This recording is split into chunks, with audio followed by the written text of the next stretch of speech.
beautiful son of Mother Sachi. Sri Sachi ki jai. Vasudevaya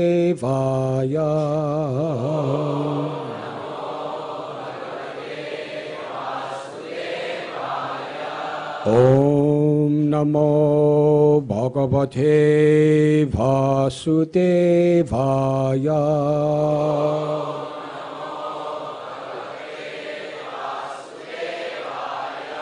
Om Namo Bhagavate Vasudevaya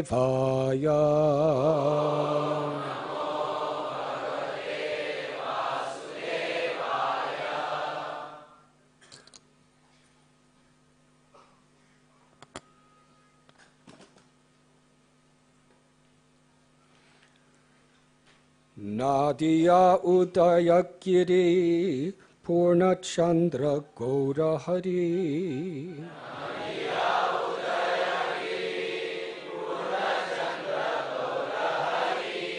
Kripa Kodi Hoila Uday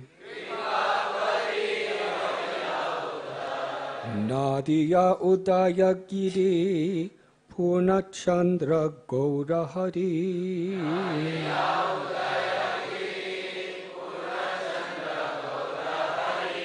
Kripa Kodi Hoila Uday Papa Tama Hoilo Nasa Trijagat Thera Ulas Jagabhari Hari Dhwani Haya Papa Tama Hoilonas Tri Jagat Thera Ulas Jagabhari Hari Dhwani Hai Nadia Udayagiri Purnachandra Gaura Hari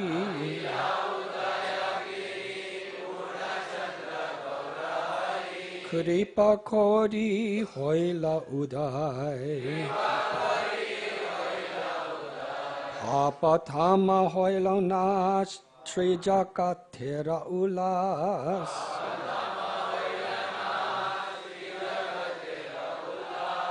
Jagabhari Hari Dhwani Hai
Ladies,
Nadia.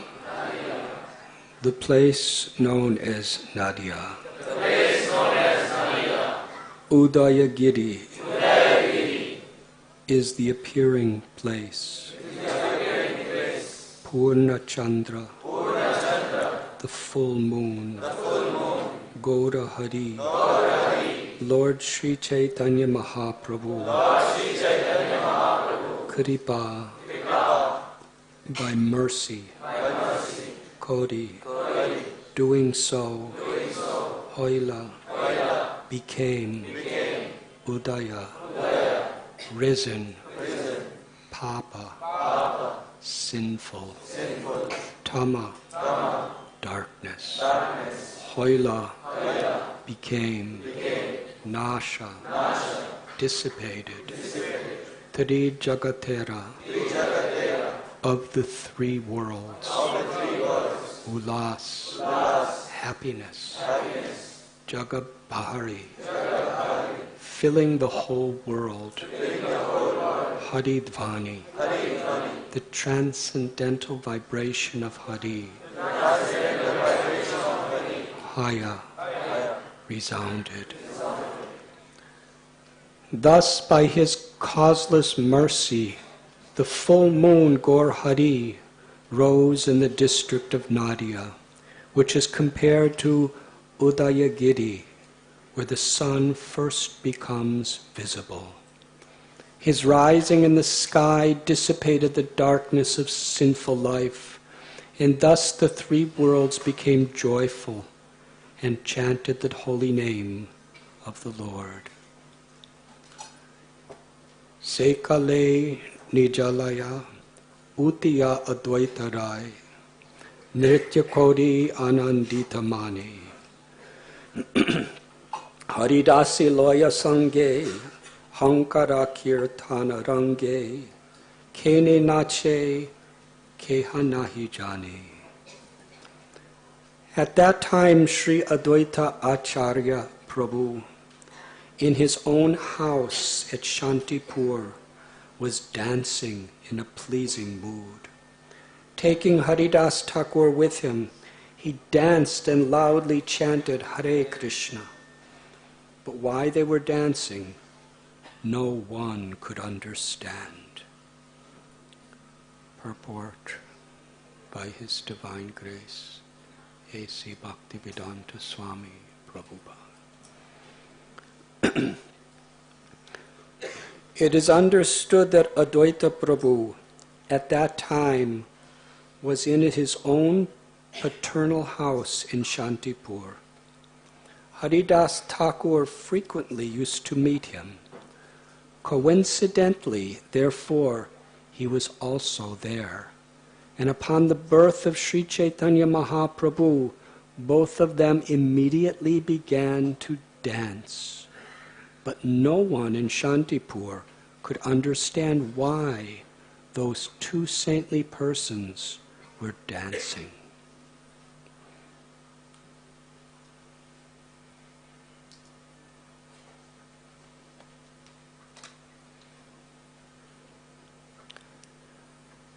Om Agyantimidandasya Jnananjana Shalakaya Chakshuru Milidam Yena Tasmai Sri Gurave Namaha.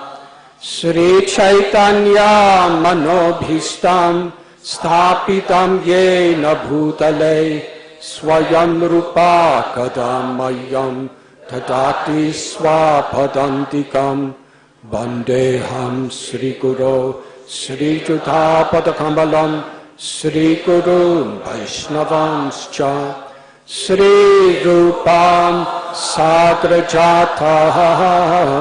Sahagana Raghunatam Vidham Tam Sajivam Sadvaitam Savadutam Parijana Sahitam Krishna Chaitanya Devam Sri Radha Krishna Padam Sahagana Lalita Sri Vishakam Vitamscha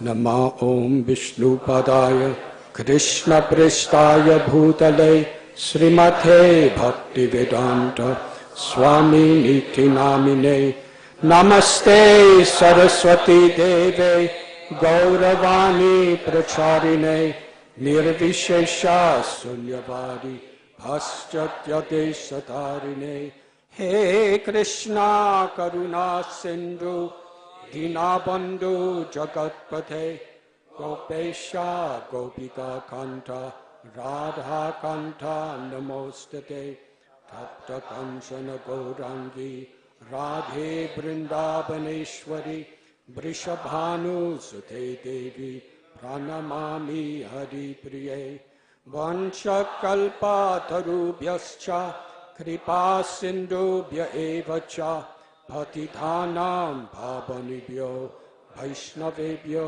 Namo Namaha Sri Krishna Chaitanya Prabhu Nityananda Sri Advaita Gadadhar Srivasati Gaura Bhakta Vrinda Hare Krishna Krishna Krishna Hare Hare Hare Rama Rama Rama Hare Hare Hare Krishna Krishna Krishna Hare Hare Hare Rama Rama Rama Hare Hare Hare Krishna Krishna Krishna Hare Hare Hare Rama Rama Rama Hare Hare Namo Mahabharanyaya Krishna Prema Pradayate Krishnaya Krishna Chaitanya Namani Gaudatvishe Namaha Hare Krishna. We welcome Her Grace Lakshmi Moni Devi.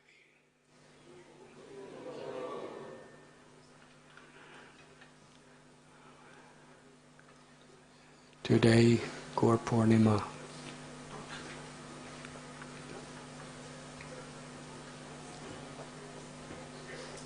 Historically, there's a special significance to Gaur Purnima this year for the history of our Gaudiya Sampradaya and the history of the good fortune of the world. It's 50th anniversary.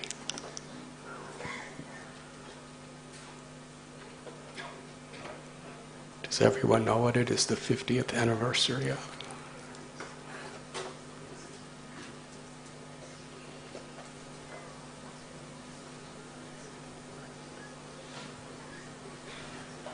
It is when Srila Prabhupada completed the teachings of Lord Chaitanya.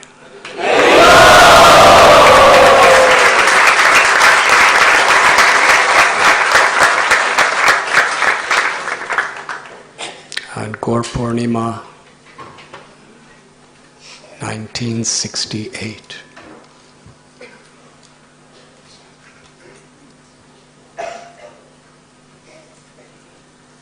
I'd like to just read the first paragraph and last paragraph of Srila Prabhupada's preface.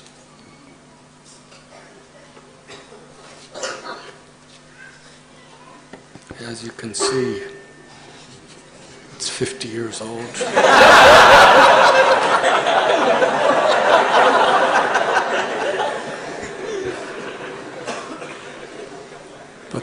But the message is eternal.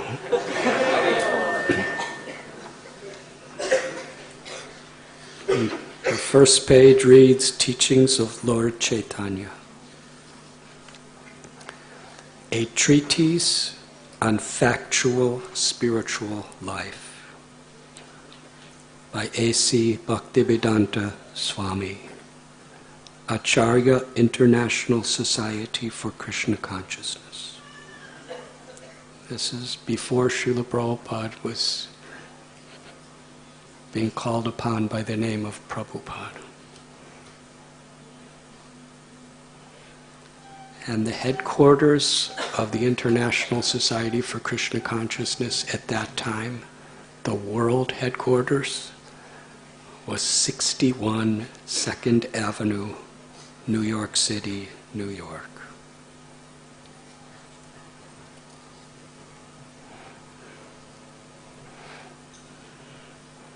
The publishers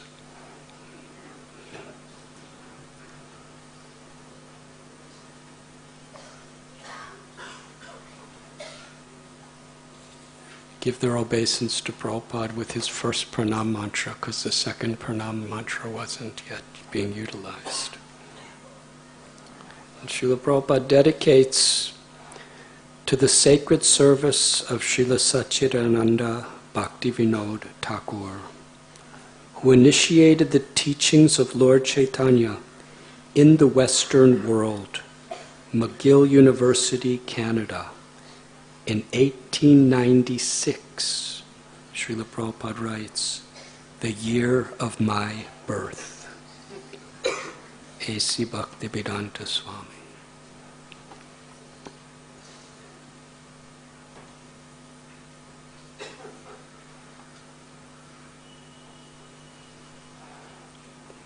In the preface, and interesting, this same preface that was written 50 years ago today was also the preface for Sri Chaitanya Charitamrita, which was written many years later. There is no difference between the teachings of Lord Chaitanya presented here and the teachings of Lord Krishna in the Bhagavad Gita. The teaching of Lord Chaitanya is a practical demonstration of the teaching of Lord Krishna. In the Bhagavad Gita, the last word of the Lord is that everyone should surrender unto Him, Lord Krishna, and that He will take immediate charge of such a surrendered soul. The Lord, the Supreme Personality of Godhead, is already in charge of the maintenance of this creation by His plenary expansion as Kshirodakshayi Vishnu. But such maintenance by the Lord is not specific, and therefore the Lord takes charge. It means that He takes particular charge of a pure devotee.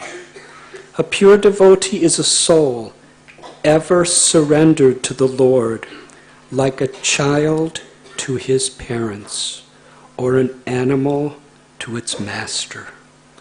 This surrendering process is manifested in 6 different stages.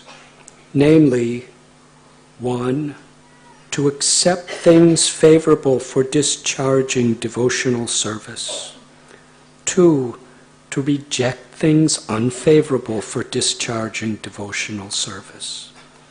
3, to believe firmly that the Lord will protect His devotee always. 4, to feel exclusively dependent on the mercy of the Lord. 5, to have no separate interest besides the interest of the Lord. And 6, always to feel oneself meek and humble. At the conclusion of the preface, Srila Prabhupada writes, one has to suffer or enjoy the fruits of one's activity, and nobody can check the laws of material nature which govern such things. So long as one is engaged in such activities, one is sure to be baffled in attempting to achieve the ultimate goal of life.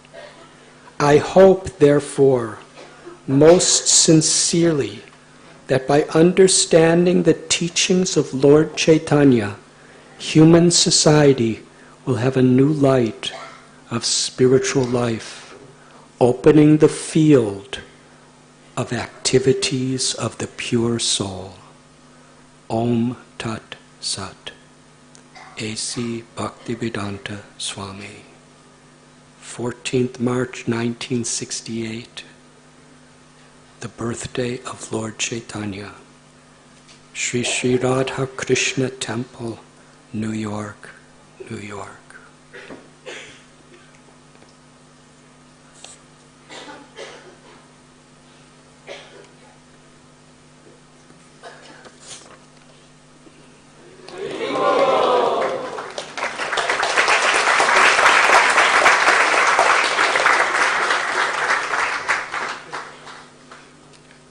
I'm not exactly releasing this book. but this book will release us from the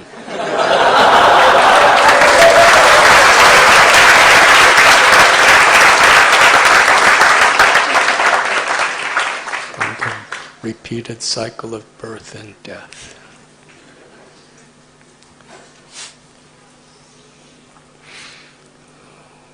The first temple I ever lived in or visited in ISKCON, it was in Amsterdam. Because in India, I never saw any ISKCON temple. In Vrindavan, they hadn't even started construction of Krishna Balaram when I had to leave. And in Mumbai, they hadn't yet started construction of Radharas Bihari temple.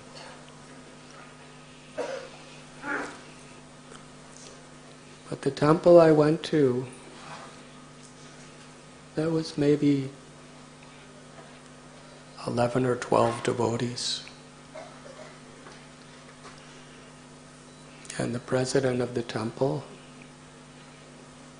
who just after I left actually became a sannyasi. He was a brahmachari then. His name was Akoya Das Prabhu. There was no Srimad Bhagavatam class in those days. Every morning, for the morning class, soon after Mangalarti, there would be a 1-hour reading from the teachings of Lord Chaitanya. No explanations or lectures, just reading.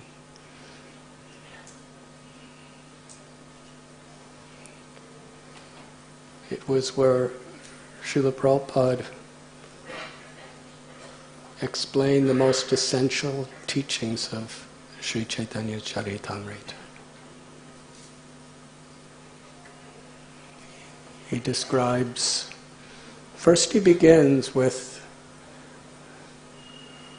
from the book of Bhaktivinoda Thakur, Sri Chaitanya, his life and precepts. He gives a summary of Sri Chaitanya Mahaprabhu's life. Then he explains Lord Chaitanya's teachings to Rupa Goswami, Prayag. His teachings to Srila Sanatana Goswami, Varanasi. His teachings to Prakashananda Saraswati, again in Varanasi. His teachings to Sarvabhauma Bhattacharya in Jagannath Puri. And concludes with teachings of the conversation between Sri Chaitanya Mahaprabhu and Srila Ramananda Rai in Kavur, on the banks of Godavari, Rajmundry, or in those days Vidyanagara.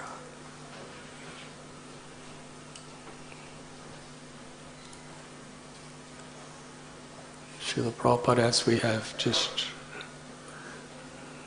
read from his own writing,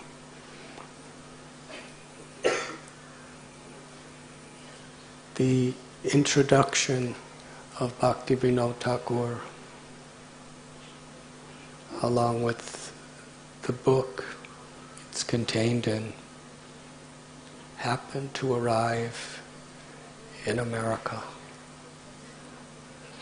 North America, Canada. the first time Sri Chaitanya Mahaprabhu's teachings in its true parampara had reached the shores of the Western world.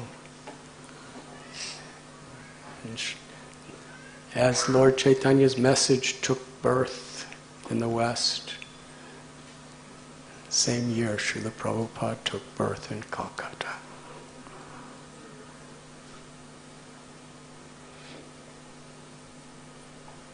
Srila Bhaktivinoda Thakur was a great lover of Navadvip Dham, as was all of our acharyas. It's interesting, in the early 1970s, Srila Prabhupada had about 50 temples. He had a beautiful temple in Los Angeles. A little later, he had a skyscraper in New York City. Why did Srila Prabhupada choose to make his world headquarters in a desolate rice paddy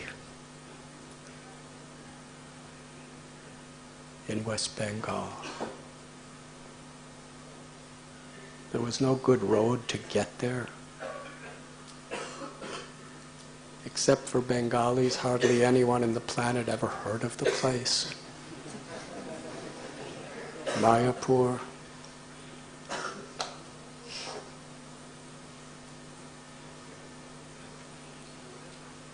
There was some nice little Gaudiya mats, but mostly it was a Muslim population. It was quite dangerous, isolated. Yet around that time when Srila Prabhupada was in Gainesville, Florida, he began a lecture by saying, I have come to this small part of the world, and I am so far from Sri, which is such a great distance from Sri Navadvip Dham, Mayapur, the birthplace of Lord Chaitanya. Because he considered it the center of the universe spiritually.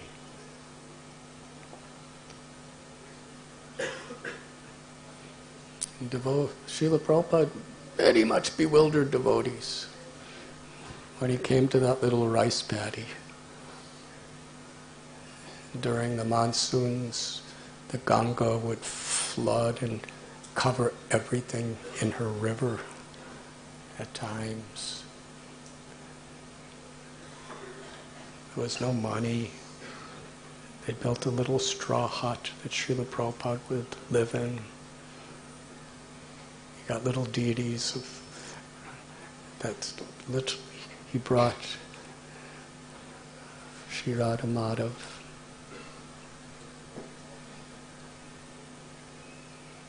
Especially during the monsoons, devotees had to sleep on the rooftop of that straw hut.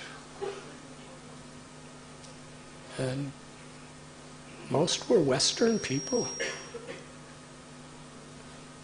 And so many snakes and cobras would be swimming around in the Ganga. It was a culture shock. And those devotees were thinking, what can happen here?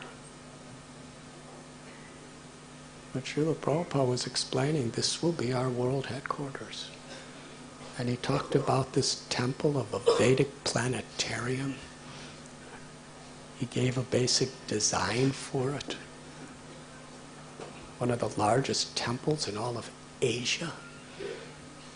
And he talked about tens and thousands of devotees from every part of the world living here.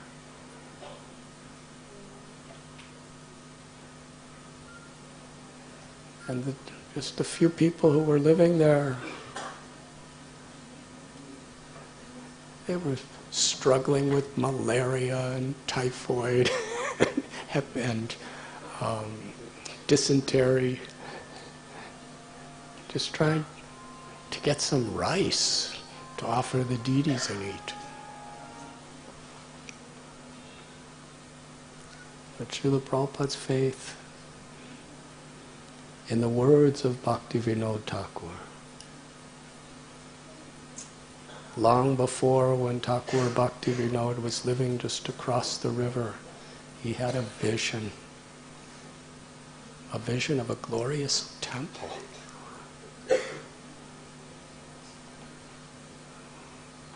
Where devotees, Vaishnavas,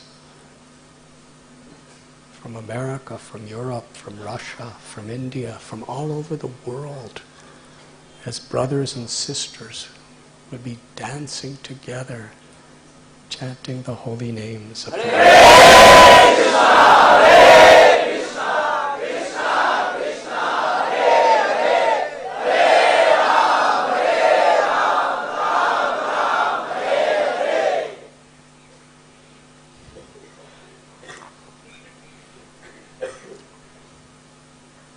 A few years later, Srila Prabhupada invited devotees to the first Mayapur Gaur Purnima festival. And Lakshmi Moni Devi, do you remember how many people came at that time?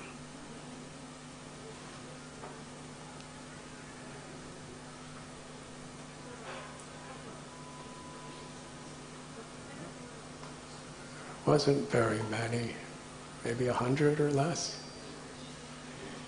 Probably less than 100. And that was a huge crowd. There was no place for them. They were sleeping on just construction site slabs. Mosquitoes were very happy.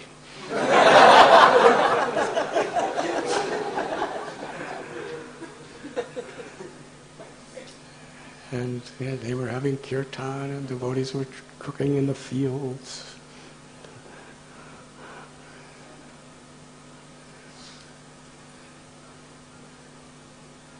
Srila Prabhupada was lecturing,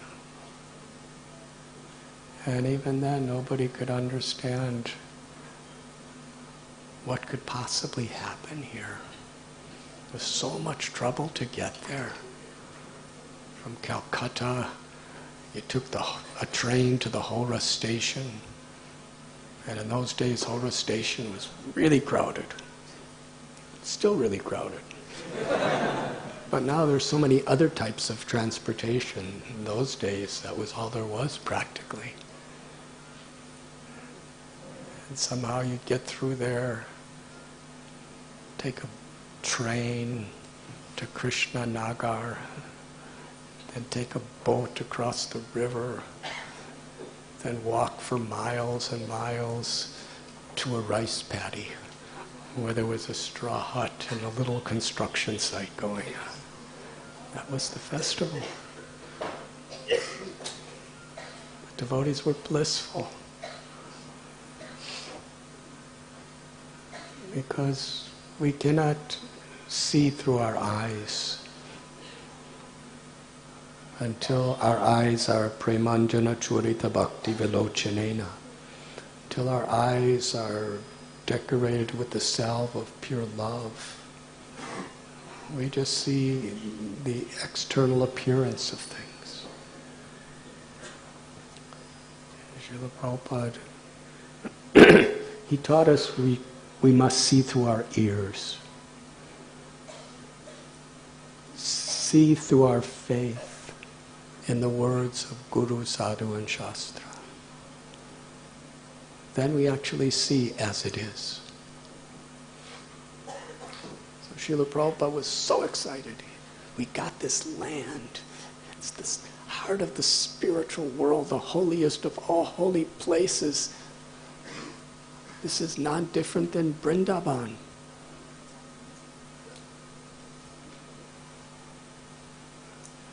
And when he was talking about, with such excitement, how Mayapur would manifest, devotees were equally excited just on the basis of their faith in the impossible.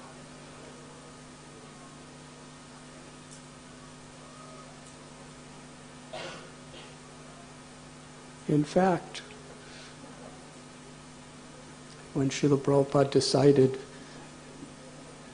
to write Sri Chaitanya Charitamrita, this is a summary, teachings of Lord Chaitanya 50 years ago he completed. It's a summary of teachings within Chaitanya Charitamrita. But as he was translating Srimad Bhagavatam, and he already completed Ishopanishad and Bhagavad Gita as it is, and he was Nectar of Devotion, he was simultaneously decided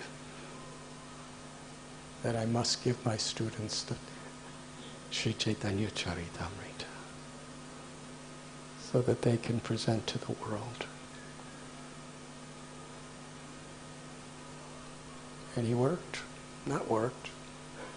just dedicated his compassion, his love into that service. While devotees would sleep, he would be up translating and writing purports. And there is the famous story when he completed, he told Rameshwar Maharaj that I want this complete in, was it 2 months? 2 months. So many volumes. And the BBT leaders, they said, Srila Prabhupada, that is impossible. That's like more than 10 times what we've ever done.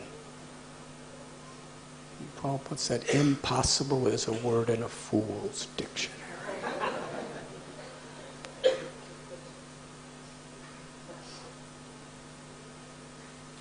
Sri Chaitanya Mahaprabhu, he prophesied that in every town and village the names of Krishna will be chanted.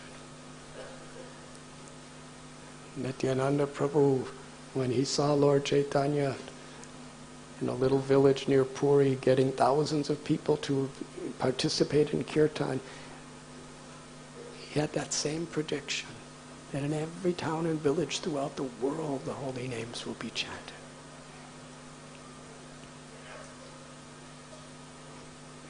When Srila Prabhupada came to America, and why did he come to America? Because his guru gave him the instruction in 1922, Srila Bhaktisiddhanta Saraswati Thakur, you are an intelligent young man, take the message of Lord Chaitanya to the Western world in English language.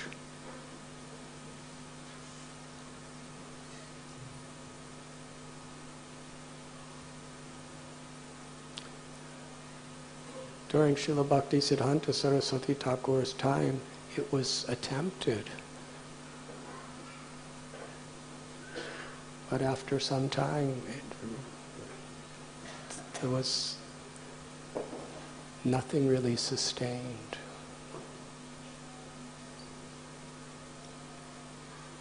Because it just seemed impossible. And there's that beautiful story when Prabhupada was, after he got that ticket on the Jaladuta from Sumati Morarji here in Mumbai, he took a train, I think it was the mail train, which takes the postal letters. In those days, I remember taking that train. It took about 48 hours. He was probably in 3rd class. From Calcutta, he went to Mayapur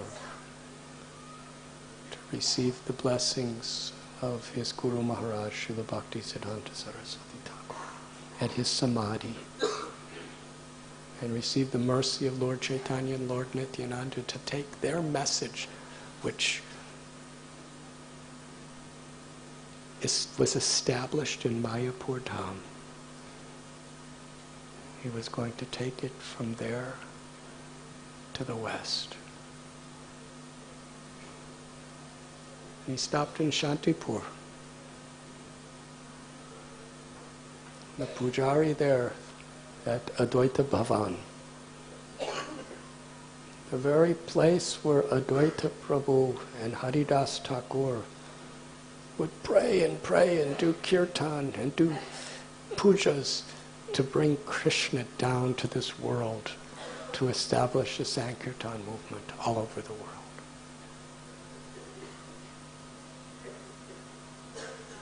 Sri Advaita Prabhu, he was the leader of all the Brahmins.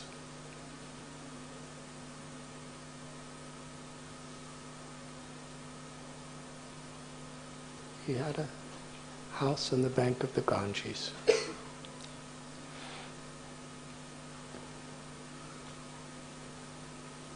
There was a small group of devotees that would meet in Navadvip. They would have kirtan, harikatha. Why was Sri Advaita Prabhu in distress while simultaneously experiencing the highest pleasures of love of God?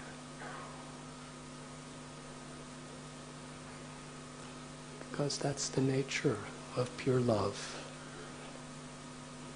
One who has Krishna prema in this world feels great distress to see anyone without that prema. Paradukha dukhi. He made a vow, I will bring Krishna to this world, because no one else can deliver the prema of the residents of Vrindavan except Krishna. And who is Sri Advaita Prabhu? He's simultaneously Mahavishnu and Sadashiva. Mahavishnu is the supreme father of the entire cosmic manifestation. He's the super soul of all of creation. His expansion, Garbhodakshai Vishnu, is the super soul within each universe. And his expansion, Kshirodakshai Vishnu, is the super soul within the heart of every living being.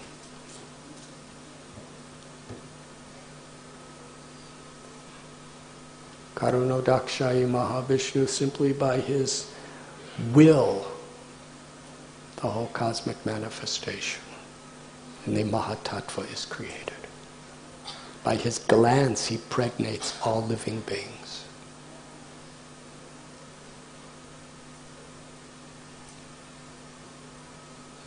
In the form of Advaita, he's everyone's father.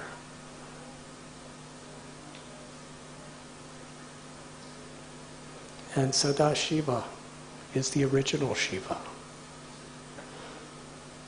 But Sri Chaitanya Mahaprabhu, he didn't just give love for Krishna. At Prayag, Rupa Goswami prayed, Namo Mahabharanyaya Krishna Prema Pradayate Krishnaya Krishna Chaitanya Namane Gaura Tveshe Nama. You are Krishna, but you are even more munificent, more merciful than Krishna. This is so interesting. How can Krishna be more merciful than Krishna?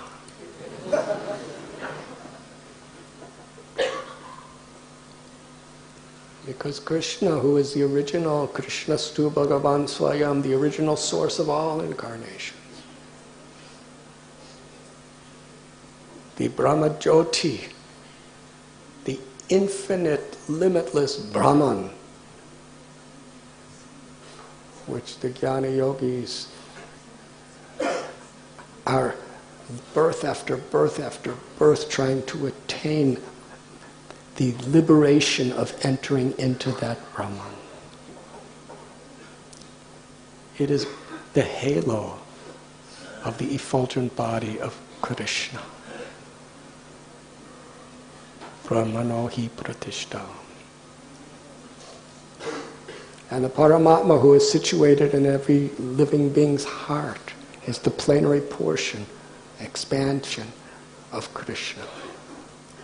Govindam Adipurusham Tamaham Bhajami. Source of everything that exists. And then the highest revelation, as Ramananda Rai and Lord Chaitanya discussed, of love meets its culmination, its fullest perfection in Vrindavan, the Madhurya Dham. When Krishna came to this world approximately 5,000 years ago, he performed his beautiful Vrindavan pastimes. And the Srimad Bhagavatam explains, and the culmination is the Ras Lila. And the culmination of Ras Lila is Krishna's limitless love for Sri Radha and Sri Radha's limitless love for Krishna. That love is the origin of all love.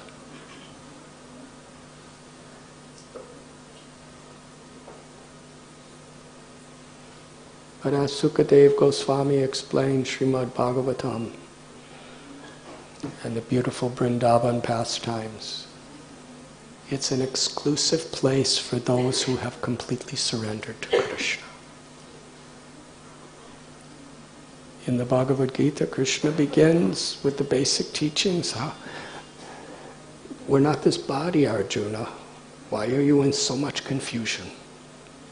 And it culminates in Sarva Dharman Parityasya Mam Ekam Sharanam Vraja Aham Tvam Sarva Papebhyo Moksha Ishamimasaja. Abandon all varieties of dharma. Just surrender to me.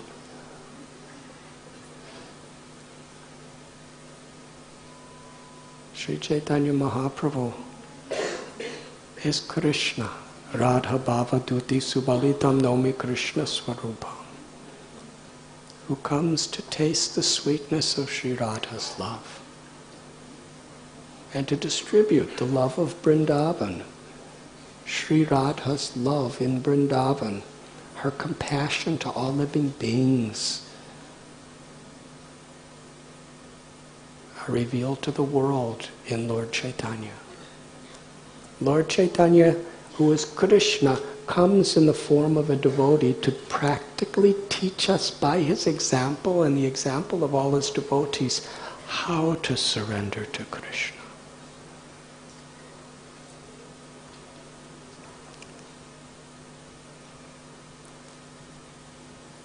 And take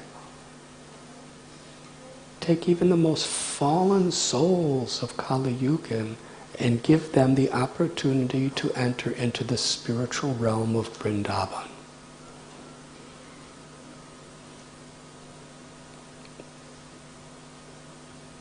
There's a place in Vrindavan called Manasi Ganga.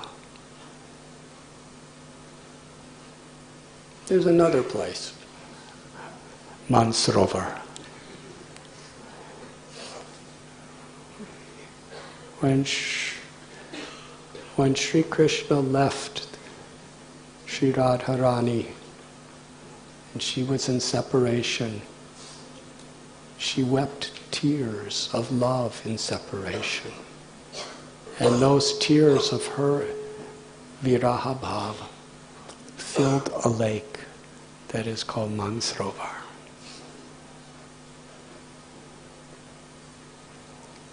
Lord Shiva wanted to taste the sweetness of the gopis' love because he knew it is the highest of all states of spiritual perfection. So he approached Brinda Devi. She said, "You cannot do so in a male body. Go to Mansarovar and take bath with your deep longing to serve Krishna in this mood." So Lord Shiva, Mahadev,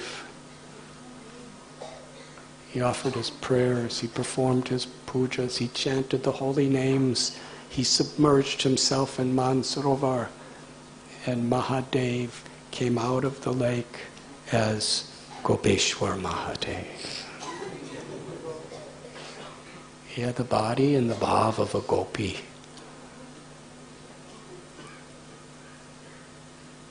So it's this, we read in Sri Chaitanya Bhagavat, at a certain time, I believe it was around when Lord Chaitanya showed the universal form to Advaita Prabhu, it describes that Sri Advaita danced ecstatically in the mood of a gopi. So I remember discussing with someone, I said, how is Mahavishnu in the mood of a gopi? And how is Shiva in the mood of a gopi? Because Advaita Acharya was very much in the mood of Gopeshwar Mahadev. And that's what he wanted to give to the world. That love that only Radharani and Krishna could give. He read from the Gautamiya Tantra that anyone who worships Lord Krishna, Vishnu, with Ganga water and tulsi leaves, Krishna will fulfill their wish. So Advaita Acharya, on the banks of Ganga Mai, he was worshipping a shalagram shil, offering tulsi leaves, offering Ganga water, loudly crying, constantly fasting, chanting in his prayers the names of the Lord. And his prayers reached the heart of Krishna. Simultaneously, Srila Haridas Thakur, he was from what was classified by conventional society in those days as an untouchable. And we read in the history of Haridas Thakur, practically wherever he went, he was persecuted, he was rejected, he was criticized. His life was in danger. People were trying to destroy him.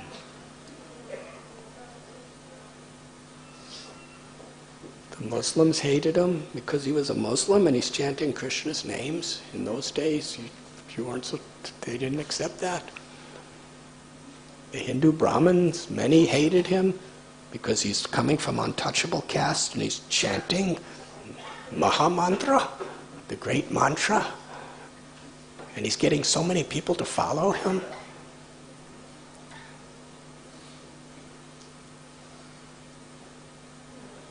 But when he came to Shantipur, Sri Advaita Prabhu embraced him. The highest of the Brahmins and a persecuted person from an untouchable social background,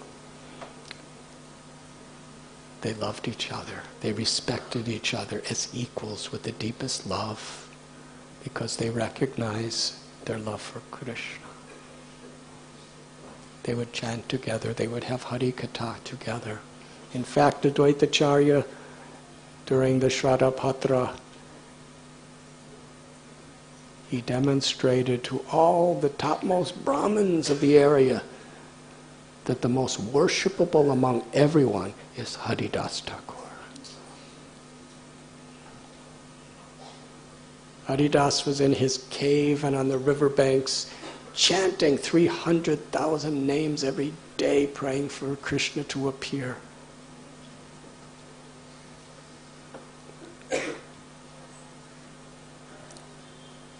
So Srila Prabhupada went to that place, Shantipur. to receive the blessings of Sri Advaita Prabhu.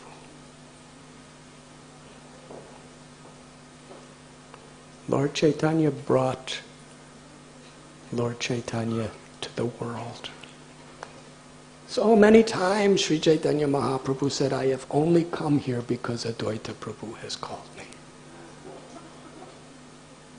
That is one of the reasons.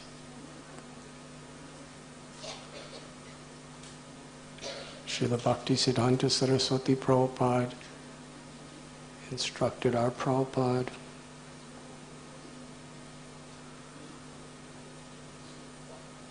This was about 33 years before, to take Lord Chaitanya's message to the West. So Srila Prabhupada was praying and praying. And the Pujari saw him. He would see him years before as a Grihasta coming and praying, just in the back of the temple. And now, after many years of being away, he saw him come, same person. Now he's 69 years old, he's a sannyasi.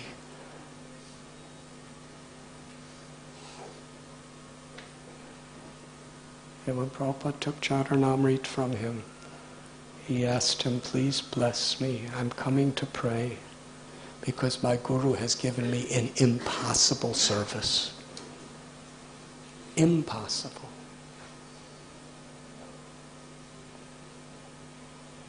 No one had ever done it successfully.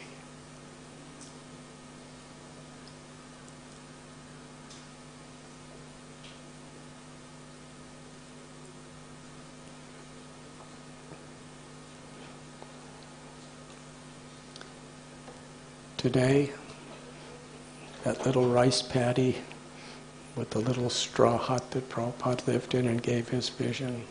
How many devotees live there now?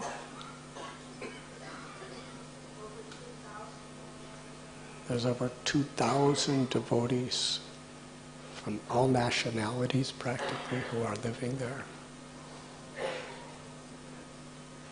And the Temple of Vedic Planetarium,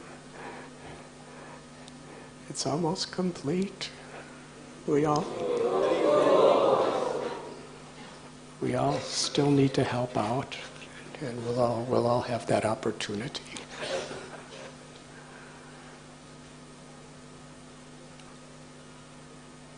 It's a miracle of love.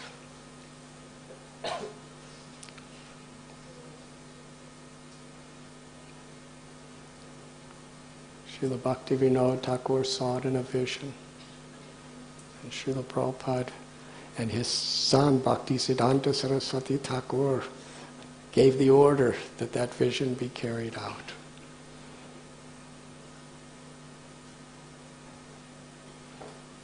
Srila Prabhupada, his compassion is our only qualification to receiving the supreme mercy of Lord Chaitanya.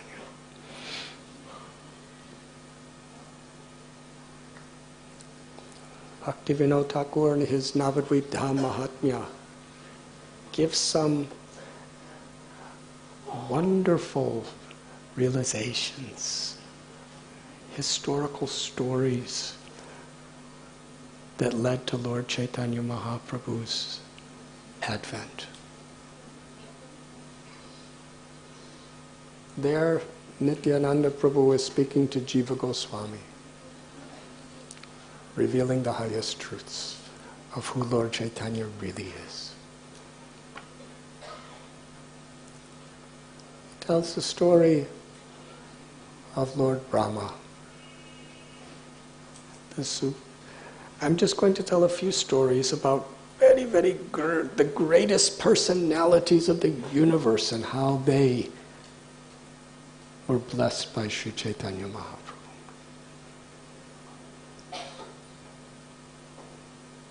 After Aghasura was delivered by Krishna, the demigods were stunned.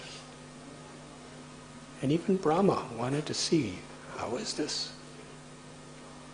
And when he came, there was little Krishna sitting on the bank of the Yamuna with his little cowherd friends. They were so small. They were still then taking care of calves. They weren't big enough to take care of cows in the estimation of Nanda and the cowherd men.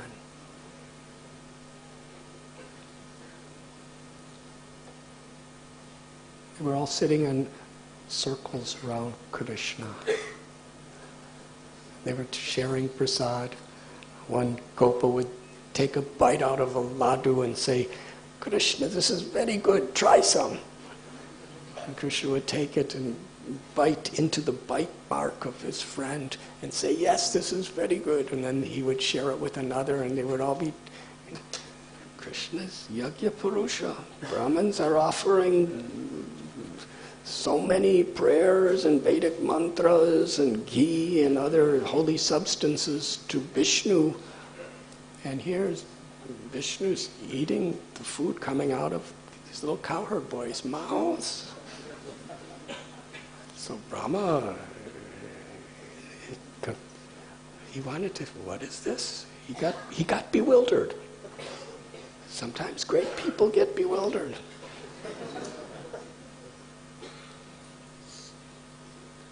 So as we know, he took the calves away, and then the gopas went to look. They were feeling distressed, and Krishna went to look, and Krishna stole the gopas. Brahma stole the gopas and the calves. Krishna manifested himself as every cowherd boy and every calf, so identical that the mothers for 1 full year could not detect. And when Brahma came down again and saw everything was the same, he became even more bewildered.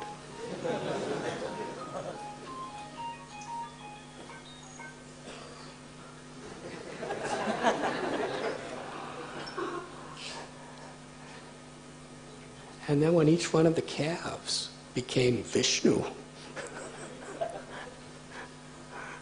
and the little boys became Vishnu, and there were millions of them, he became even more bewildered. Then when everything disappeared and Krishna was in the exact same pose, holding a little lump of yogurt and rice as he was a year before, innocently looking, where is my calves? Where are my friends? Then he was even more bewildered. And at that state, his ego was completely crushed. And he came down to that little boy, came down on a swan carrier, and he surrendered. He put his head on the little boy's feet and offered beautiful prayers.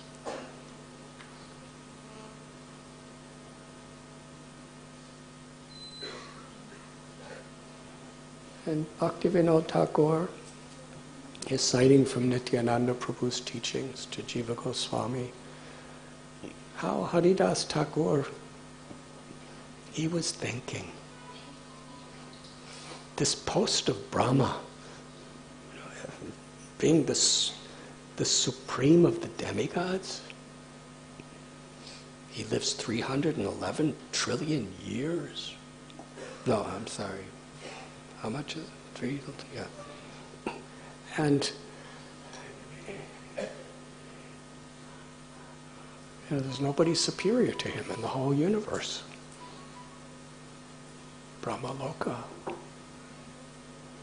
He was thinking, if I had any real intelligence when Krishna appears, I should have been a cowherd boy or a calf or something. What is the use of being Brahma? It was only when Brahma completely forsook his ego that he could actually see Vrindavan as it is. He saw every tree as a kalpabriksha. He saw every grain of dust as chintamani. He saw the cows as surabhis. He explains it in Brahma Samhita, what his vision and realization was after he surrendered. And he understood in Kali Yuga, after Krishna, he always appears as Lord Gauranga. I don't want to make this mistake when Lord Chaitanya comes. So he went to Navadvip, because he knows it's revealed in the scriptures that in the age of Kali, once in a day of Brahma, Krishna comes as Lord Chaitanya in Navadvip. And there he was constantly chanting the holy names of Lord Gauranga and praying. And Lord Chaitanya Mahaprabhu appeared to him.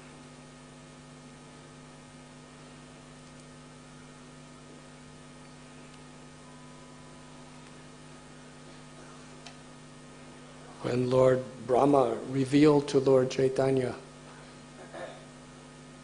how he didn't want to make the mistake again. He wanted the lowliest position, the humblest position to serve him. Lord Sri Chaitanya Mahaprabhu told Brahma that I will fulfill your wish. Just before I take birth as Lord Gauranga in this world, you will take birth as Haridas Thakur in a family of Yavanas.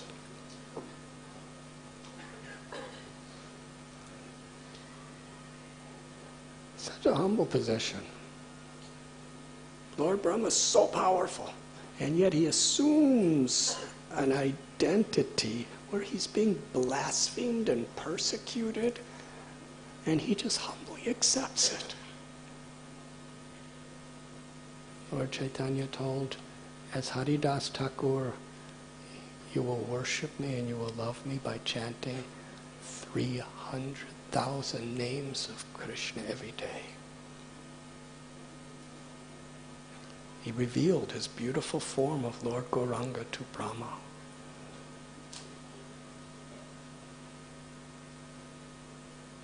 Lord Chaitanya said, hear from me these most secret teachings.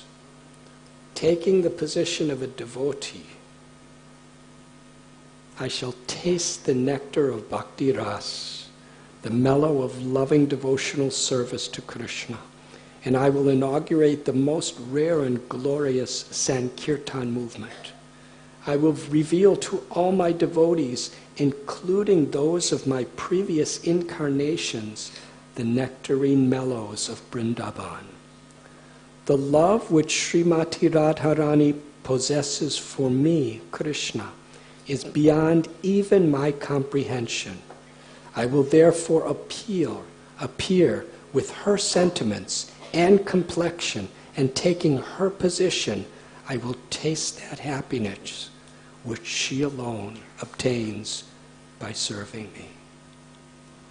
From this day, act as my disciple, and in the form of Haridas Thakur, serve me eternally. Because Lord Chaitanya revealed long before he appeared in this world, he appeared this confidential knowledge. That island is known as Antardvip.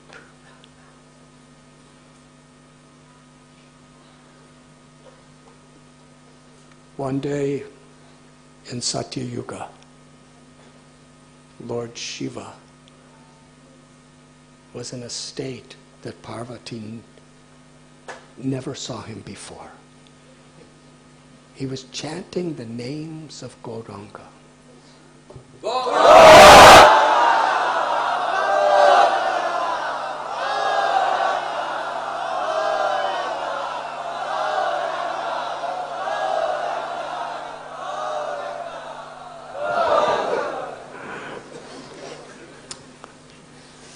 Thank you for waking each other up.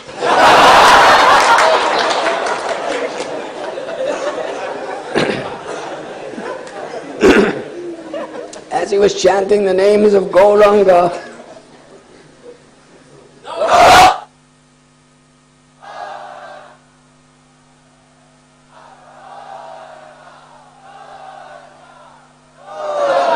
he was dancing in ecstasy.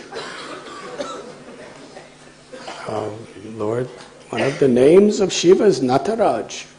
He's a very good dancer. And Parvati has seen him dancing so many times. But never like this. He was in so much an ecstatic mood, dancing and crying. Parvati asked him, I've never seen you in such a state before. Who is this Gauranga?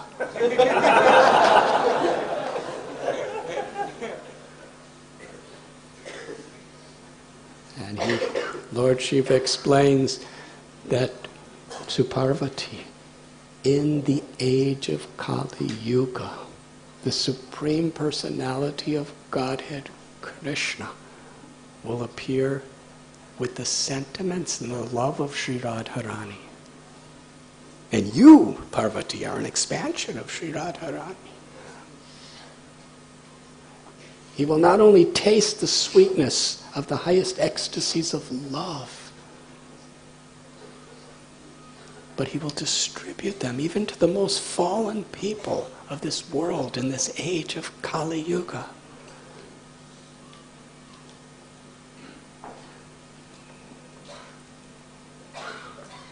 And then he described the beauty of Lord Chaitanya.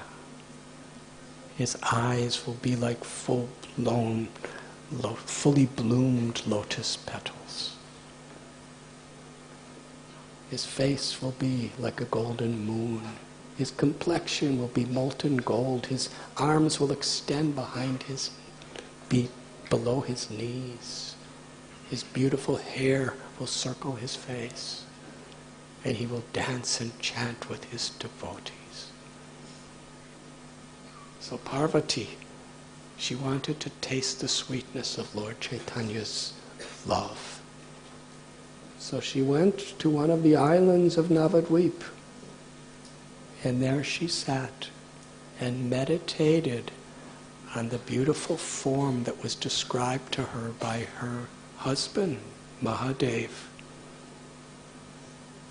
And with great devotion, she constantly chanted Lord Chaitanya's name.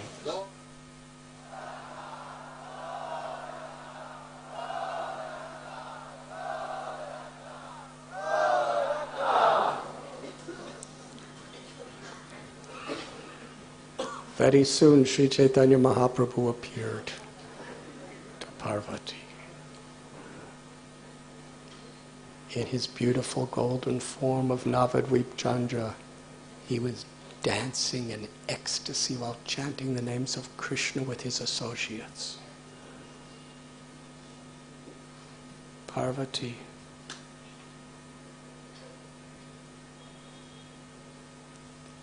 was in rapt samadhi, seeing the form of Lord Chaitanya.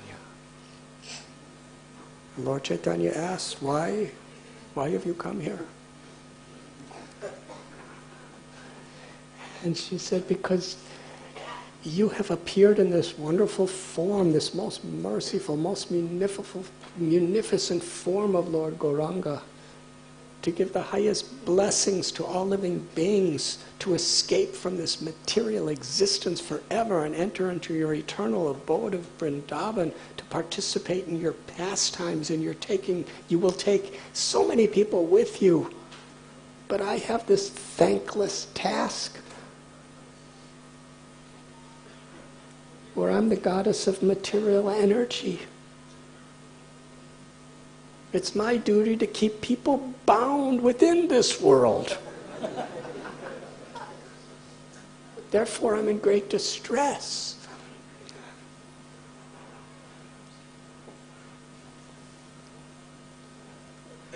Then she took the dust of Lord Chaitanya's lotus feet and put it in the part in the center of her head, where her hair was parted. And that place is forever known as Simantadvip. Lord Chaitanya told Parvati that you are an expansion of Srimati Radharani.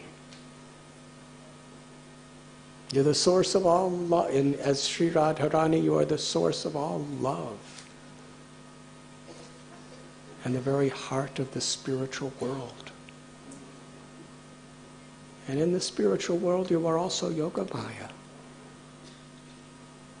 who's assisting the most intimate, loving exchanges between the devotees and me, and the devotees and each other. And in the holy land of Braj Bhumi, you appear as Purnamasi, the spiritual preceptor of all of Vrindavan, making limitless arrangements for loving pastimes. And here in Navadvip, you will be Brodamaya, my Yogamaya potency, assisting me in my pastimes here.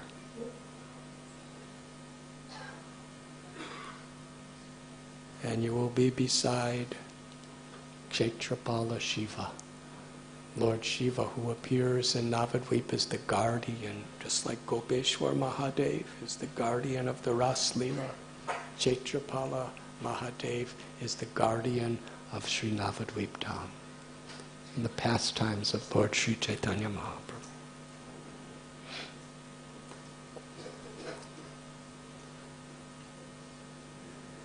Thakur Bhakti Vinod tells us a story in Godramdvip about a king named Suvarna Sen. This was long, long ago. And his palace was not far from the river Jalangi and the river Ganga. He had a magnificent palace. As a king, a very dharmic king, it is tradition that when his eldest children come of age, he turns over the kingdom to them and goes to a holy place or to the forest to exclusively perform pure devotional service. But somehow he was very attached.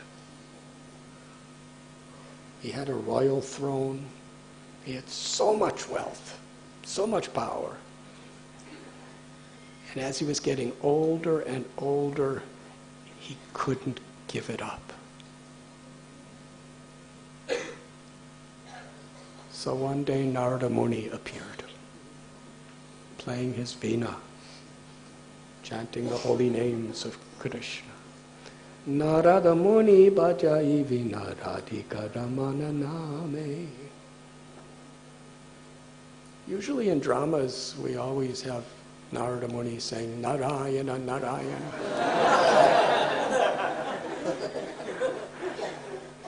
But according to Bhaktivinoda Thakur,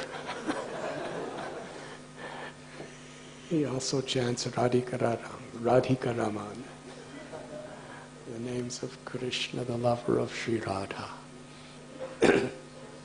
Krishna who gives pleasure to Sri Radha.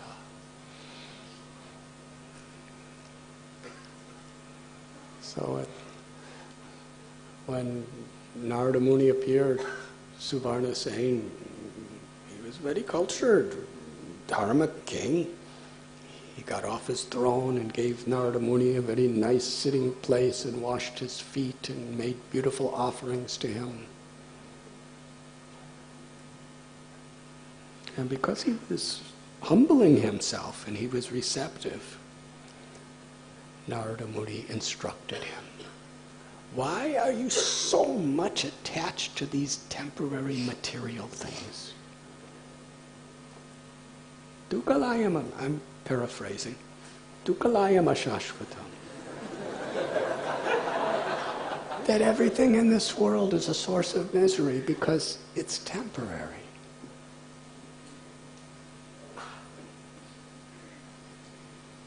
He said, oh king, yes, now you have beautiful family and so much enjoyment, but at any moment you're going to die and you can take nothing with you. All your relationships with all your loved ones is broken. It's gone. All your wealth, your body, everything, it's gone. When the soul leaves the body, everything of this physical world is lost. So an intelligent person sees that the real treasure of life is what's valuable to the eternal soul.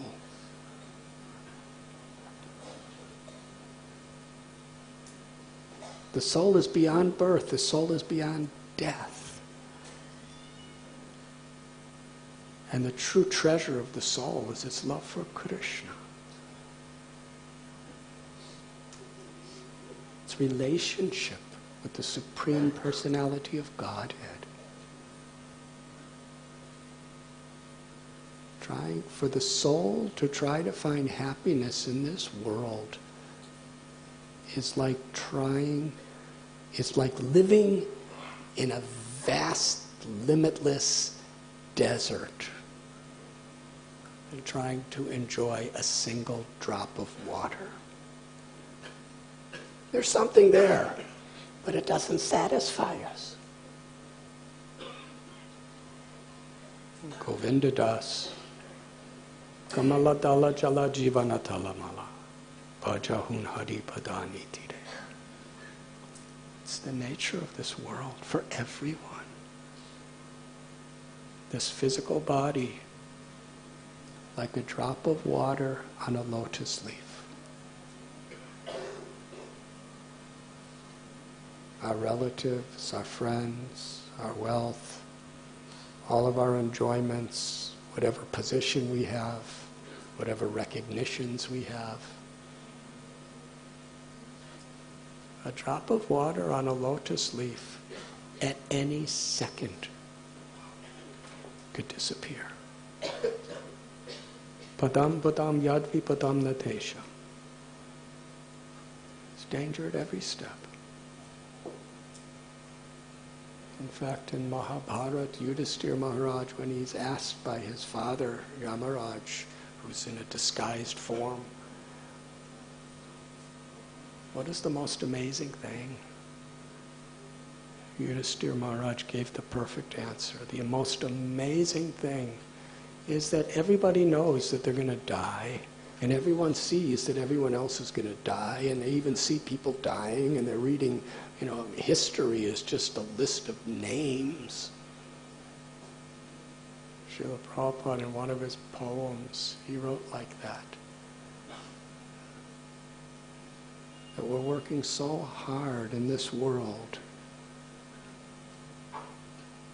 and we're becoming so attached to so many worldly relationships. But all that there really is, in due course of time, is just a long list of names.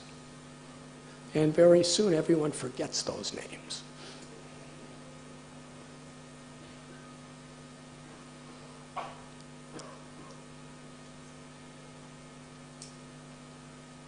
So what? Durlabha manava janama satsanga. What's really valuable is the association of devotees. Narada Muni explained like this. Sometimes people, they're trying to better their enjoyment and minimize their pains in this world, so they perform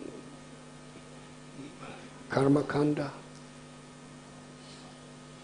When they realize it's no solution at all, they may go to jnana kanda and try to get liberation from suffering.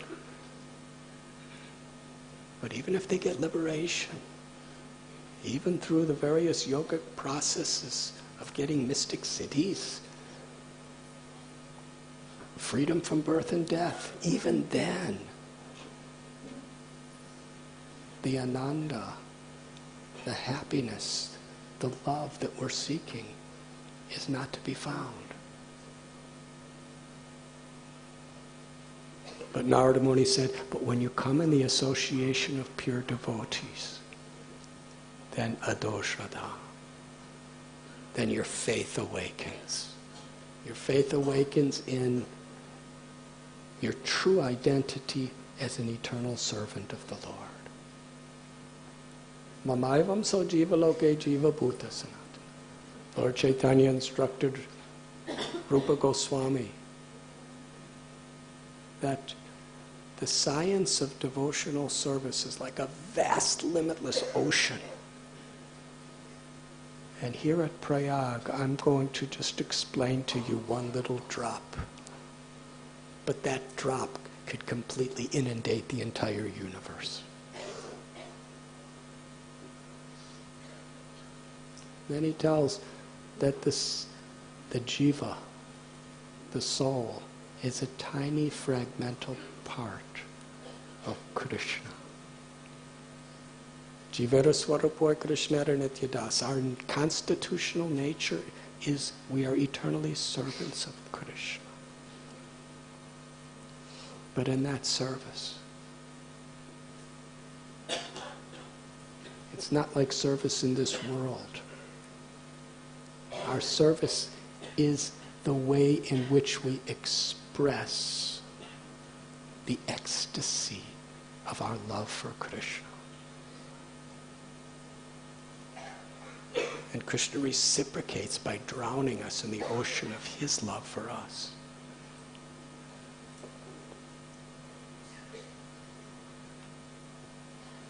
In the association of devotees, we learn the practice of sadhana. Through that sadhana, our heart becomes cleansed.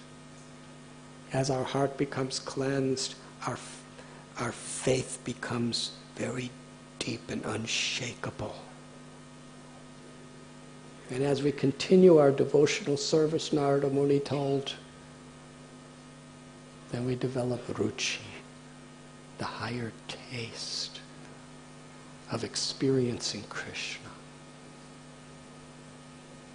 And from that higher taste, total attachment to Krishna, deep attachment to serving Krishna, to pleasing Krishna. And bhava, then that bud of love of Krishna appears in our heart. And through devotional service, that bud of love of Krishna blossoms into prema, where we realize our eternal relationship with Sri Krishna in the spiritual world. And this can be realized, this perfection, only through bhakti. Narada Muni explained the 9 processes of bhakti. Sravana Kirtana Smarana Bandhana Pada Sevana Dasyare Pujana Sakhi Jana Atma Nivedana. It begins with hearing about Krishna through self-realized souls and chanting the holy names of Krishna.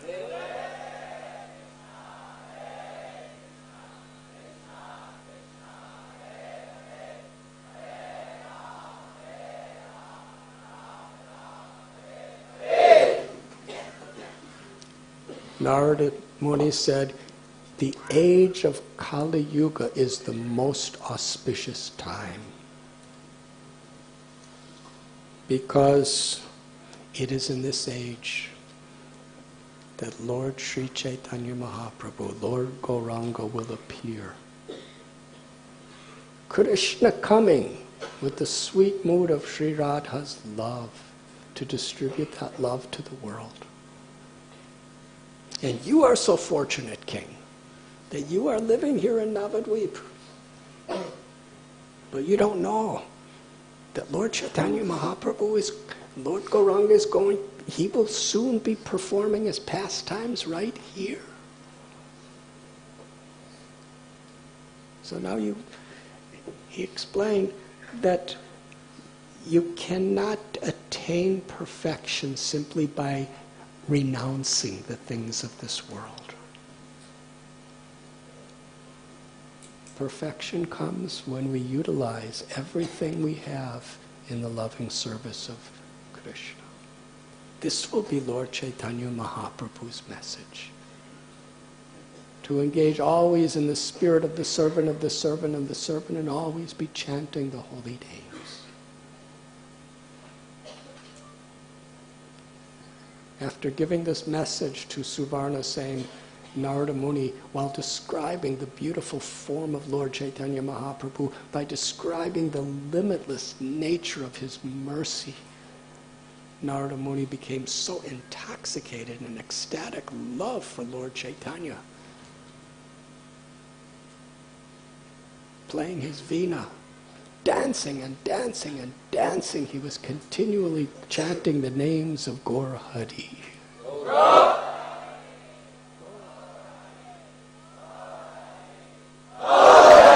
Narada Muni was dancing throughout the palace. Gaur Nitai, Gaur Haribol, Gaur Haribol, Gaur Haribol.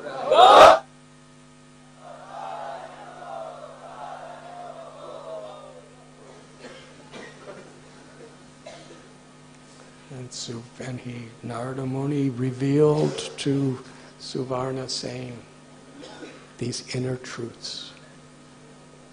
And Suvarna Sen became Buddhimantakan, one of the intimate associates of Lord Chaitanya in Navadvip Dham.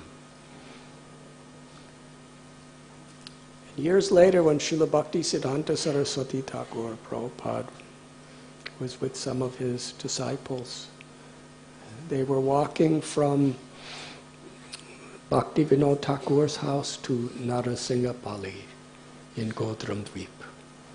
And in those days between, there was a very dense, dangerous forest. In those days, there were jackals howling and Bengali tigers.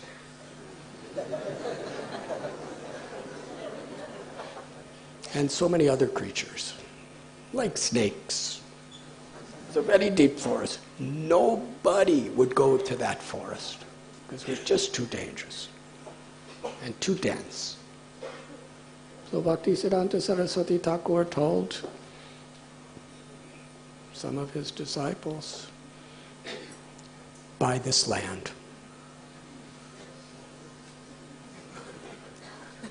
There's so many other lands. But their guru told them, buy this land. So they went to the government people who, because at the office where you have to purchase land to try to get permission to get the land. And the people there, the government people, they said, why do you don't want to buy this land. There's so many other lands in this area, Navadvip. This land, there's tigers, very, very dense and thorny, and there's jackals and snakes. You don't want to live there. Nobody wants to live in that land.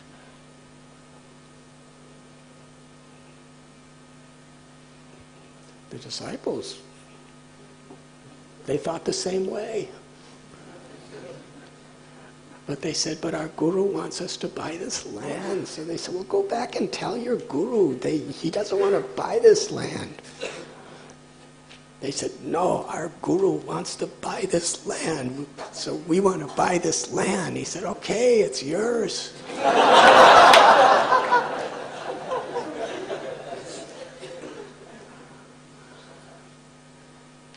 So then Bhaktisiddhanta Saraswati Thakur said, now we go and clear the land.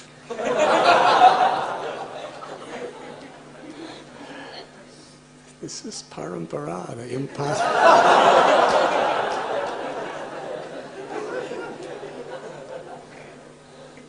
So, Kanti aparati janihi name bhakta pranashyati. Faith in their guru's words, they started clearing the land. And as they were clearing, they found ancient ruins of the palace of Suvarna Sen. And they understood this is one of the holiest of the holy places of Navadvip. This is where Narada Muni revealed to Suvarna Sen the highest truths. And Lord Gauranga Mahaprabhu appeared.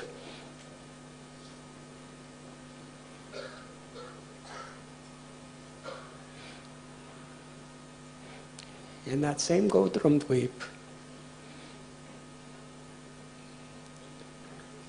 Bhaktivinoda Thakur tells a story.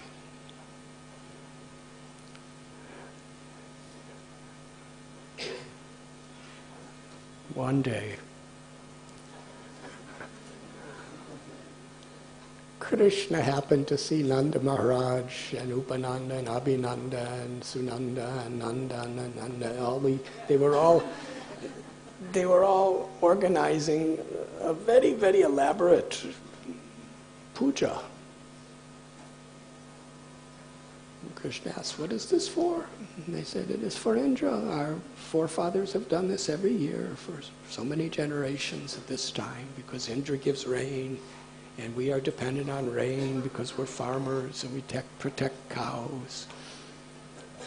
Krishna said, "Indra will give rain according to your karma. He just has to deliver the karma. He's a demigod. So we're not dependent on Indra. We're nice people. We have good karma. We should worship the cows and Govardhan Hill. Because after all, Govardhan Hill is giving such nice waters to the cows and such nice grasses to the cows. And so pleasing, nourishing all of us." So Nanda and all the cowherd men, they performed Govardhan Puja. And everyone was so happy. They offered mountains of bhoga, and Govardhan ate it all and then gave it back. At a certain time, Krishna wanted to reveal to the world the true identity of Giriraj. And on top of the hill, he manifested a gigantic form of himself so that everyone will know that Govardhan is none different than Krishna. And little Krishna on one side offered his obeisances to the gigantic Krishna on top of the hill. And then according to Krishna's instruction, they offered the food, the bhoga, and then they distributed it to everybody.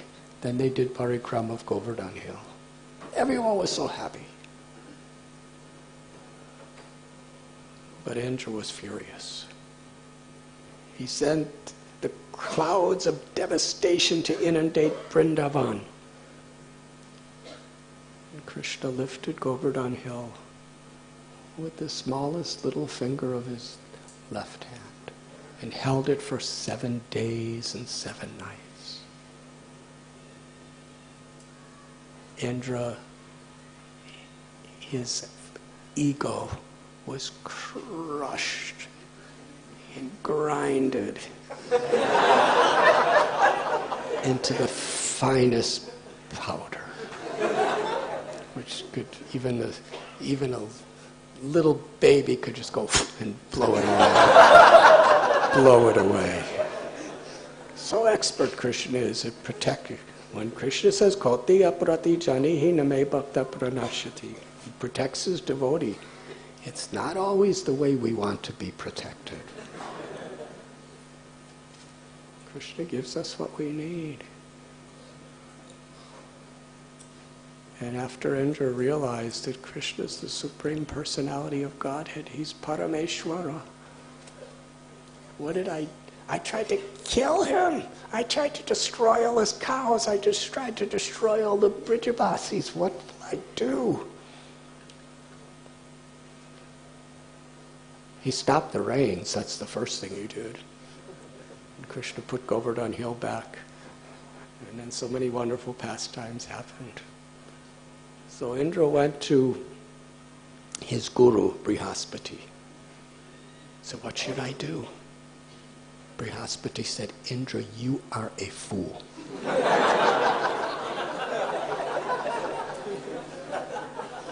Such a false ego. You tried to destroy God and his whole abode and all of his loving, most intimate loving devotees who descended from the spiritual world, and you're trying to destroy them? Nothing I can do. you should go to Brahma. He's the guru of the universe. So Indra went to Brahma. Brahma said, Indra, you are a fool. Nothing I can do. You've offended all the devotees, the Brijvasis. But to speak of the cows and the calves, you should go to Surabhi. The mother of the cows, Bhaktivinoda Thakur tells that she descended from Goloka Vrindavan, this Surabhi. Because Namo Brahmani Devaya Go Brahmana Hitaya Cha. Krishna's very dear to the cows, and the cows are very dear to Krishna.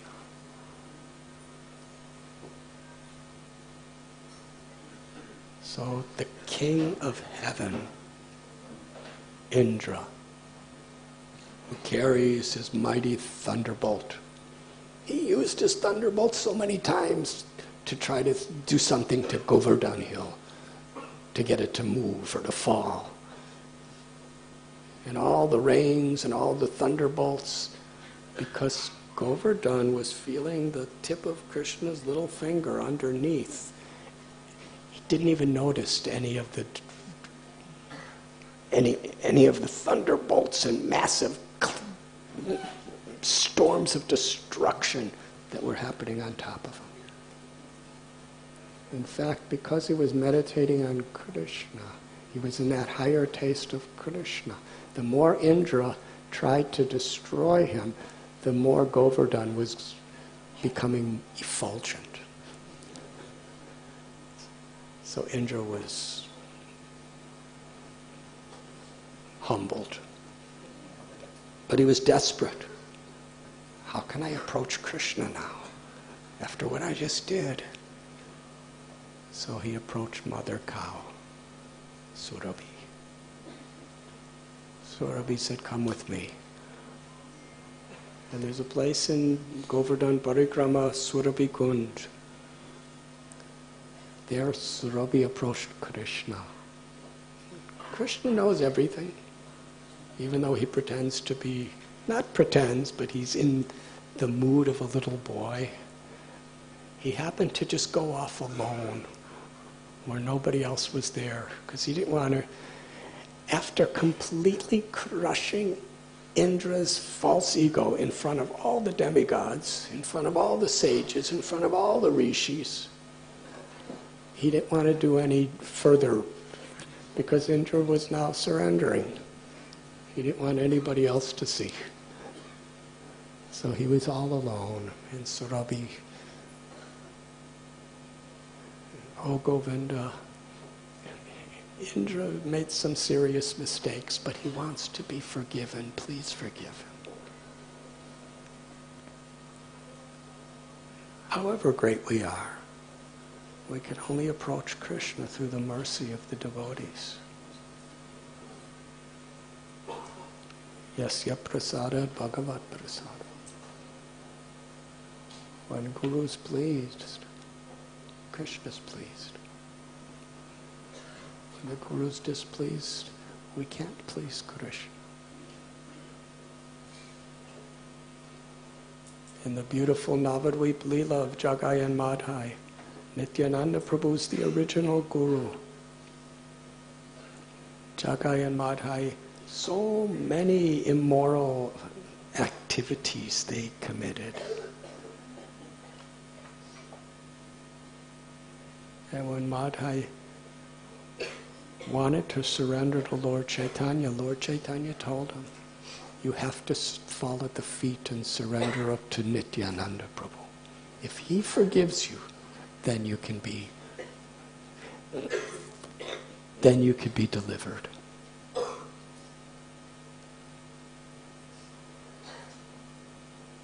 Nityananda Prabhu forgave, embraced him, and presented him to Lord Chaitanya. So that's the principle. It's an eternal principle. Indra's the royal king of the heavenly worlds, and Surabhi's a cow. I won't say just a cow. She's a cow. She's millions of times more glorious than Indra. Indra's managing the entire universe. Surabhi's just eating grass.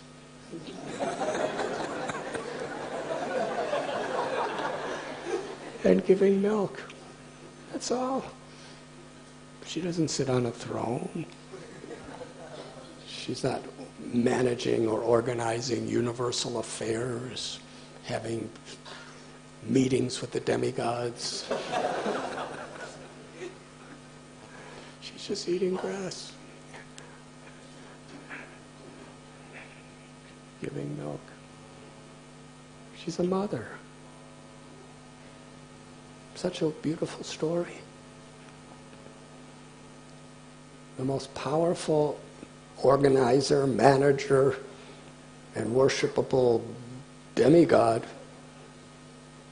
who has so much power and so much intelligence, and so much influence, and so many abilities, but he's humbling himself to the lotus hooves of a mother.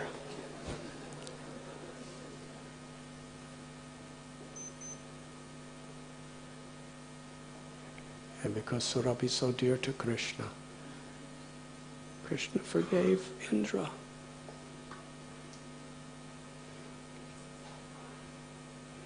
After Indra offered his prayers of surrender, Krishna revealed himself so mercifully to Indra. And they had that wonderful Abhishekam, where Surabhi offered her milk to Krishna. And it became Govinda Kund. And Indra, Airavata, his elephant, brought the Akashganga waters, and all the demigods and their consorts and the great sages and their consorts, they all came and performed this wonderful ceremony to worship Krishna as Govinda. Still, Indra told Surabhi that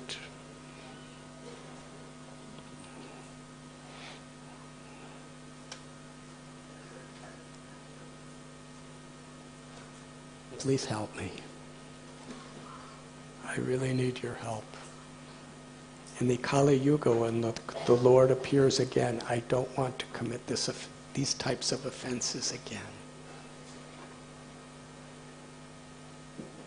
So Surabhi said, come with me. And Indra and Surabhi came to Godam Dvip in the Navadvip Dham. And there they performed seva on the banks of the Jalangi and the Ganga River.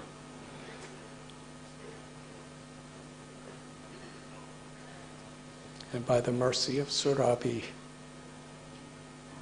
Lord Gauranga appeared before Indra and Surabhi.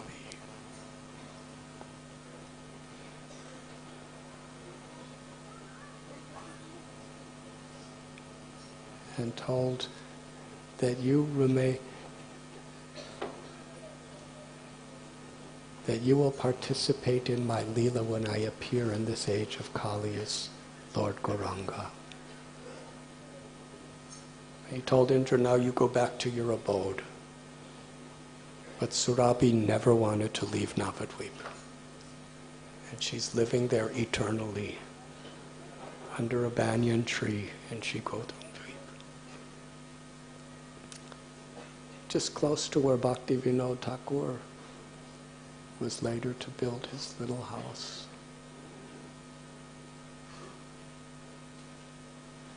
Should I tell one more story?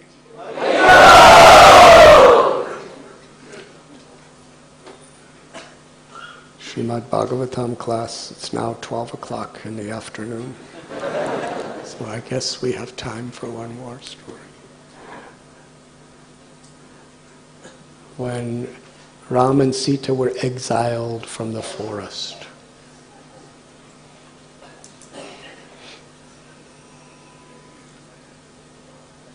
during their travels, they came to Navadvip, Bodhidruma Dweep.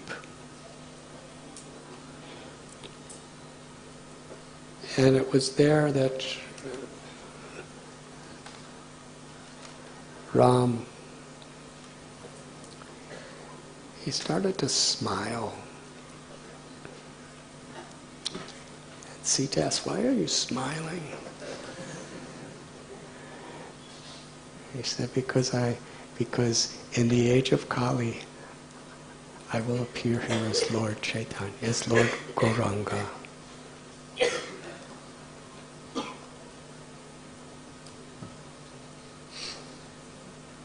And I will give freely, but no other incarnation has ever given.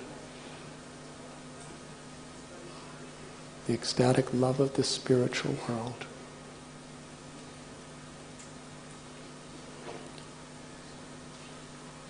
And you will appear as Vishnu Priya, and Kausalya, my mother, will appear as Sachi Devi.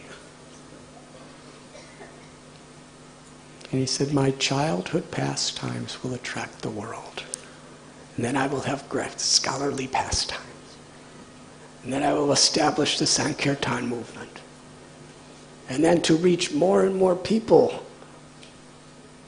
with the shower of grace of the Sankirtan movement, I will take sannyas. And I will leave my mother. Bhaktivinoda Thakur said she was around 70 years old. I will leave my mother to cry. And you also.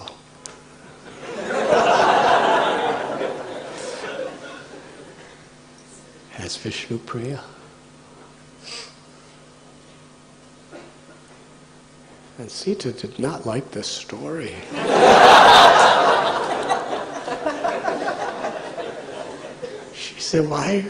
Sita said, why do you want to do this to your own mother? And why do you want to do it to me? The Lord Chaitanya explained one great secret. That there's two primary ways of intimate loving exchanges. Sambhog and Vipralamba. In Sambhog, we experience the ecstasy of being in the association of our loved one. In Vipralamba, we feel the ecstasy of the pains of separation from our loved ones.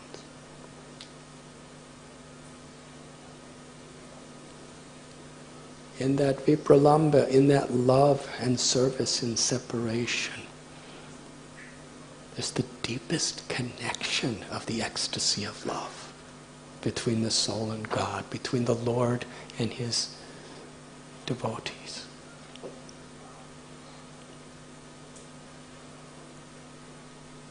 And after a long period of Vipralamba separation, when there is a meeting again together, then the happiness is increased by hundreds and thousands of times.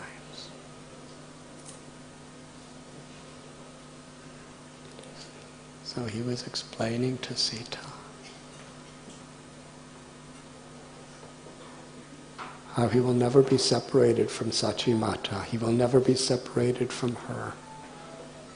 He said, in fact, you, Vishnu Priya, after I leave home, you will worship a deity of me, a beautiful golden form, and worship me with all your heart.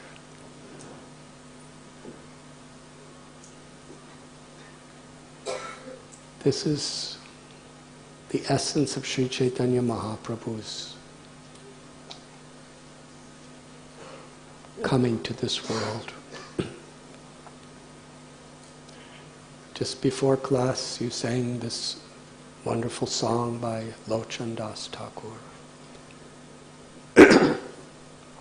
Parama Karuna Pahundui Jana Nitai Gaura Chandra. Tava Avatara Sara Siromani Kevala Ananda Kanda. Lord Chaitanya and Lord Nityananda are supremely kind, karuna. The fullest, most complete manifestation of compassion that this world has ever seen.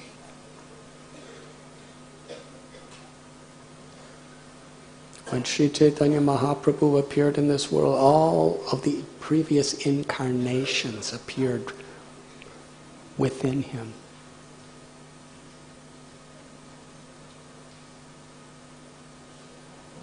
And as Lord Chaitanya explained to Lord Brahma, that even the devotees of all my previous incarnations, when they come to join my pastimes as in Gaur Lila, they will all experience the rasas, the loving exchanges of Vrindavan.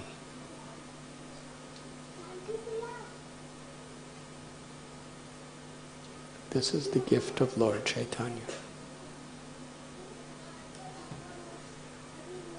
And Lord Chaitanya taught us something very deep. To cultivate the feelings of separation. Trinadapi sunichena taror ibasi hishnuna amani namanadena kirtaniya sadhani. We should cultivate these spirit of feeling oneself humbler than a blade of grass. Tolerant, forgiving like a tree. Offer all respect to others, expect none in return. In order to truly cultivate these feelings of separation from the Lord, we must aspire and make the goal of our life to be a servant of the servant in this mood of humility. And then we could chant the holy names of the Lord with deep feeling. Because deep feeling of chanting doesn't come by our own efforts.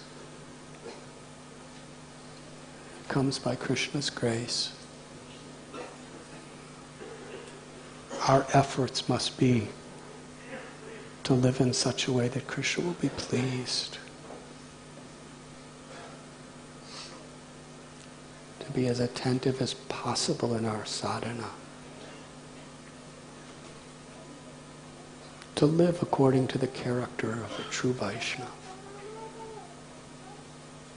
Trinadapi Sunichenya, this verse is revealing to us what is the consciousness of an actual devotee.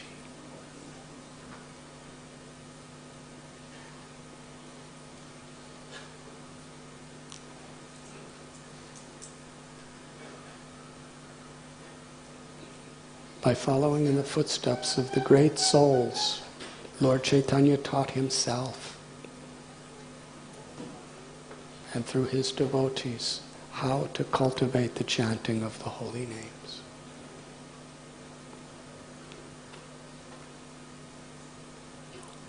The last 12 years of Lord Chaitanya's Leela he spent in the Gambhira in Sri Puri Dham,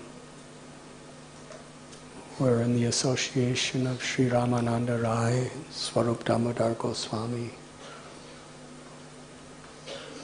he tasted the mood of Sri Radha's love.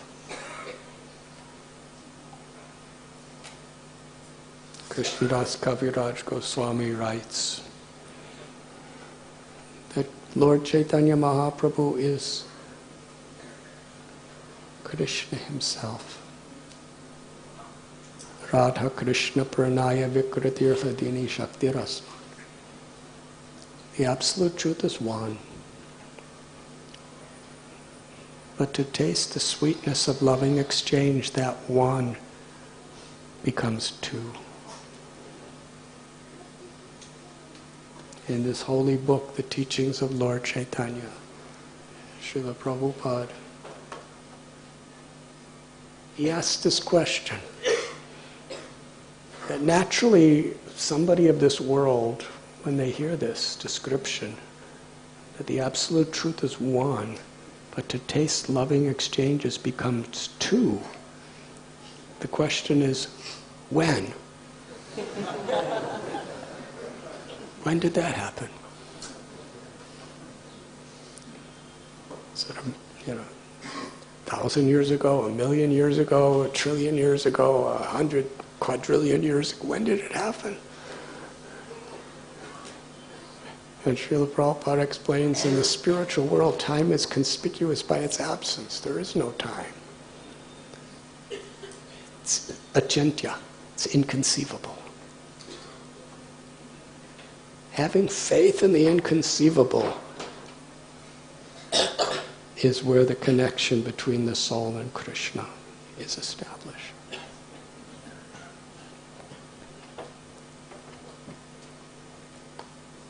Because Radharani is eternal, Krishna is eternal. So where is the question of when? So if the absolute truth is one and becomes two, that becoming is not like becoming in this material world. It's forever.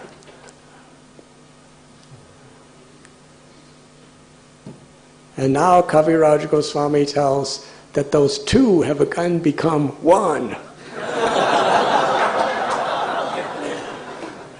Radha Bhava Duti Suvalitam Naumi Krishna Swarupam.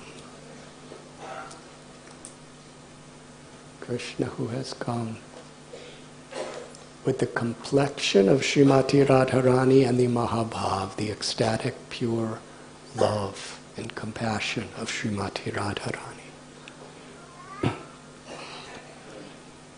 Desiring to understand the glory of Radharani's love, the wonderful qualities in him that she alone relishes through her love, and the happiness that she feels when she realizes the sweetness of his love. The Supreme Lord Hari appears with her, Sri Radha's emotions, from the womb of Sachimata, just like the moon emerges from the ocean. Today is Gaur Purnima, the day that Sri Chaitanya Mahaprabhu appears within this world to bestow his mercy.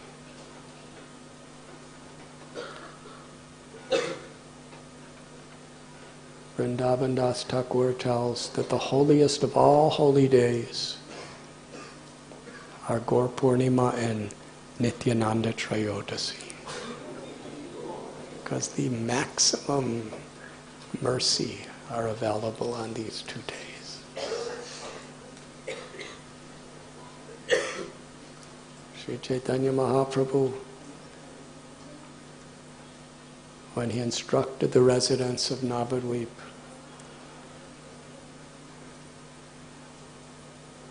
through Haridas, Brahma,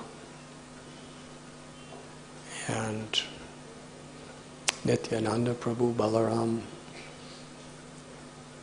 wherever you go, whoever you meet, give this simple message: worship Krishna. Speak about Krishna. Chant the holy names of Krishna.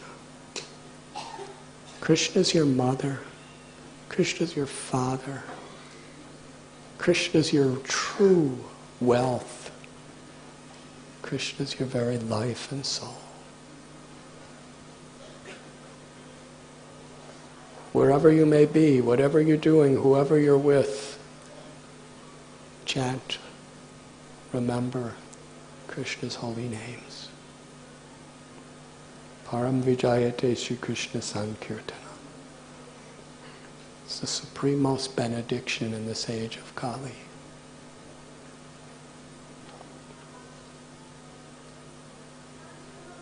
On Gaur Purnima, let us try to emulate the wonderful example of the great devotees of the Lord. Let us try to emulate these wonderful teachings of Lord Chaitanya. And with profound gratitude in the association of devotees, let us celebrate by chanting the holy names.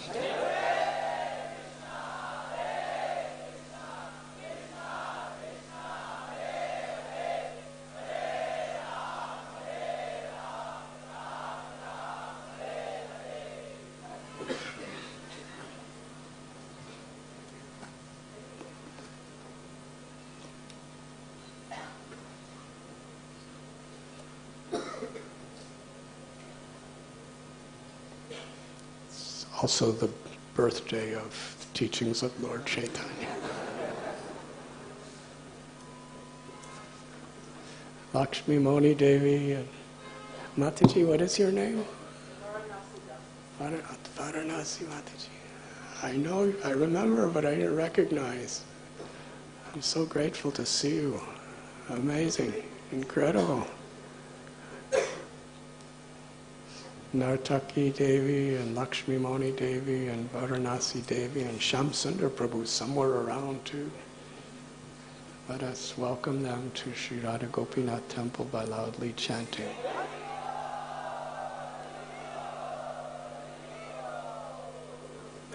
My dear God sisters and God brothers, doesn't the sight of this book awaken most intimate feelings of separation from Srila Prabhupada?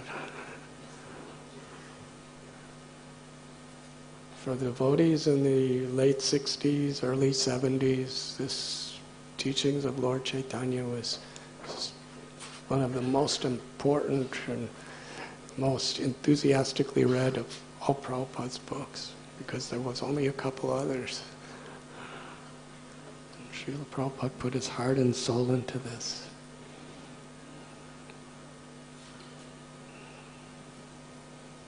Deity.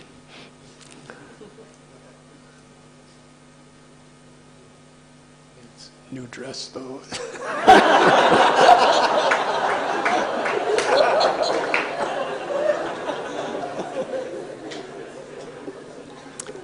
Thank you very much.